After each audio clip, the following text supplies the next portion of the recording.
Senhor presidente, senhores deputados, deputado Luiz Cláudio Romanelli, eu quero aqui publicamente reconhecer, como disse o deputado Romanelli, que realmente o processo das eleições nas escolas com a paridade de votos surpreendeu a todos, surpreendeu a nós também, deputado Romanelli. E eu quero parabenizar também a todos aqueles que participaram do processo, independente de nós termos apontado falhas pontuais e dúvidas com relação a ele, Vossa Excelência sabe que nós levantamos essas dúvidas, mas o processo envolveu muito mais do que envolvia anteriormente. E Vossa Excelência está correto quando diz que ele foi um processo que envolveu a muito mais pessoas do que nós tínhamos inicialmente previsto. Segundo, eu até faria, deputado Romanelli, aqui um comparativo com as eleições são feitas dentro das universidades e que talvez na sequência possa ser estendido esse processo também às universidades. Gerará problemas? Certamente, como geraram problemas também as decisões tomadas agora. No decorrer do tempo, talvez nós possamos avaliar com mais serenidade quais são as consequências. Eu espero que sejam positivas. Concordo com Vossa Excelência e nós nos posicionamos contrário, inclusive, a esse processo, Vossa Excelência sabe disso, mas eu concordo com Vossa Excelência que foi um processo que foi muito além daquilo que nós entendíamos ser possível. Felizmente, nós tivemos muitas escolas onde o candidato governador perdeu as eleições, aliás, em boa parte das escolas. Tivemos escolas onde o candidato que nós apoiávamos perdeu as eleições, e perdeu as eleições não para os pais, não para os professores, perdeu para os alunos. Talvez o processo de transformação nós possamos acompanhar nos próximos dias, nas próximas semanas, nos próximos anos. Mas eu quero aqui, e Vossa Excelência sabe que eu tenho tido essa postura, reconhecer que nós avaliamos de forma diferente do que Vossa Excelência avaliou quando votamos, inclusive, contrário ao projeto aqui. Por entendermos que não seria possível uma participação efetiva de todos aqueles. Então, parabéns aos que foram eleitos, espero que façam uma boa administração e que nós possamos ter a melhoria do ensino público, de qualidade, universal, em todas as nossas escolas e, quiçá, um dia tenhamos isso também nas nossas universidades. Eu quero ainda aqui, senhor presidente e senhores deputados, feita essa consideração e esse reconhecimento, o deputado Romanelli vai sair muito faceiro hoje também, mas tudo bem, isso aí faz parte, deputado Romanelli. Mas fazer aqui algumas ressalvas com relação ao tema que nós discutimos anteriormente.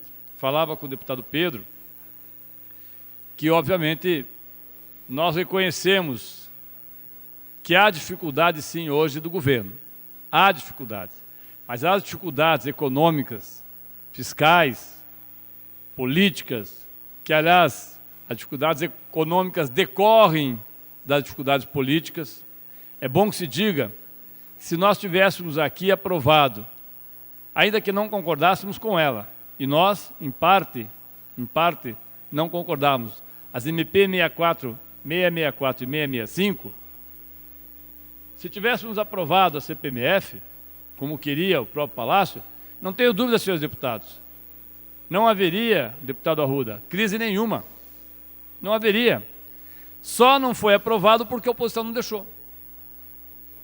Veja que situação contraditória. Só não foi aprovado porque a oposição, legitimamente, no seu direito, não deixou. Eu acompanhei o debate sobre a MP 664 e 665, deputado Guto. Durante dias foi feito um processo onde todos falavam, e nós que não estamos acostumados com a Câmara Federal, não entendia todo aquele processo, aprendi um pouco de tanto ver aquilo. Mas é óbvio que houve, desde o início, uma tentativa de se obstruir todos os trabalhos.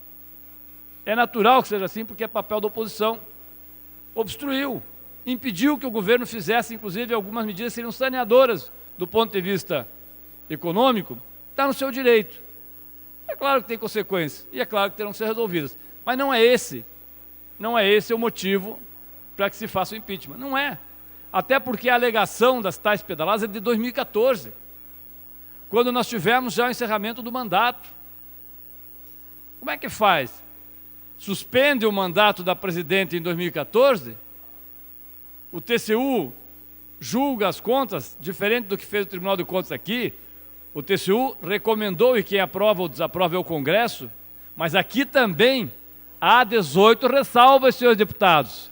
Não esqueçam, o governador Carlos Alberto teve as suas contas aprovadas com um voto pela rejeição, com 18 ressalvas, inclusive porque há, segundo o Tribunal de Contas, um dos seus conselheiros, 118 milhões que não se sabe onde foi parar. Então não é esse o princípio para que se faça o processo de impedimento. Ele é político. Ele é político. Aliás, como disse aqui o deputado Pedro, o seu avô foi cassado, e fiz isso, deputado Pedro, falei isso a Vossa Excelência, então não há nenhuma inconfidência nisso, porque eu gosto sempre de falar às pessoas antes aquilo que vou falar na tribuna, porque as coisas aqui não são pessoais, elas são, do ponto de vista das nossas divergências, são políticas. Mas o seu avô seu bisavô, né? Teve a cassação pelo ato institucional número 1 em 1964. E a alegação, a acusação era corrupção, com direitos políticos cassados por 8 anos.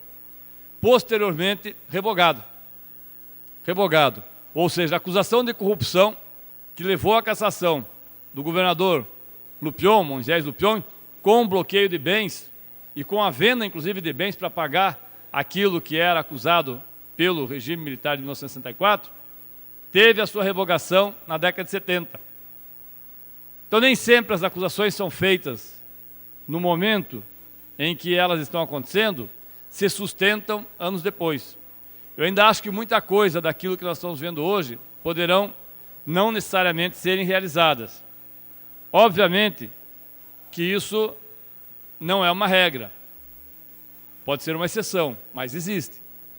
Então, para nós, do Partido dos Trabalhadores, que entendemos que não há materialidade, não há materialidade, deputado Scanavaca, nos pedidos que estão sendo feitos.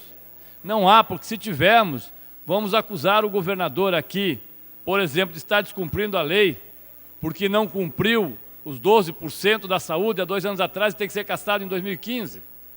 É isso que nós vamos fazer?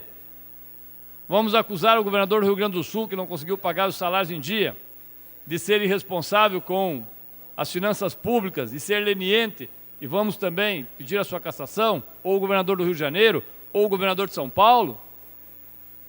Acho que não. O que acontece em Brasília é sim uma disputa política. É uma disputa política. Quanto a ter este ou aquele envolvido nesta ou naquela situação, todos os partidos que tiverem vão responder por eles. Não vai ser o partido que vai responder. Eu lembro muito que quando Antônio Carlos Magalhães era o principal expoente do PFL, se dizia, deputado Pérez, que o PFL era o partido mais corrupto do Brasil. Depois, PSTB, com a privataria, era o partido mais corrupto do Brasil. Hoje é o PT. Amanhã eu não sei quem será. Então eu não posso acreditar que as coisas que estão acontecendo, as coisas são exatamente iguais ao que estão acontecendo.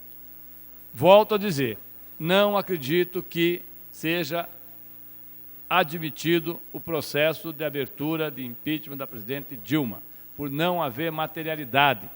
Ainda que alguns namorem com esse processo de antecipação eleitoral, que digam que chama impeachment, nós dizemos que chama golpe, não acontecerá.